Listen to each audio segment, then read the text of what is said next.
ஒரு எம்பி இருந்து தேர்ந்தெடுத்திருக்கோம். 49,000 கோடி பணம், தமிழ்நாட்டு பணம் 10,000 கோடி. இது சம்பந்தமா 1 கோடி பேர் பாதிச்சிருக்கான். இத பேசுறதுக்கு யோக்கியதான எதுக்கு எம்பி எம்எல்ஏ இருக்கான்? பதவி ராஜினாமா பண்ணிட்டு போ. இப்ப மேலை நாடுலாம் இலங்கையில பாத்தீங்களா, முன்னாள் ஜனாதிபதி ராஜபக்ச மீட்ட போய் அடிச்சு மாளிகை நொறுக்கெல்லாம் சூறையாடிட்டான். இந்த மாதிரி அவனை செஞ்சா தான் ஆரம்பிங்க. வெகு தொலைவில் இல்லை, பார்த்துக்கிறத போட்டி அடிக்க முதற்கட்டமாக ஜனநாயக ரீதியில் விரைவில் தேதி அறிவிக்கிறோம்.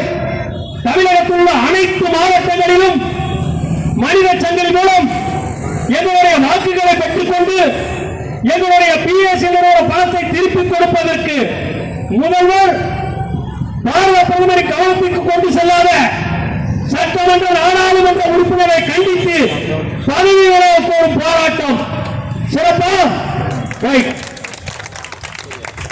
நன்றி சார். அடுத்ததாக விழுப்புரம் மாவட்டத்தைச் சேர்ந்த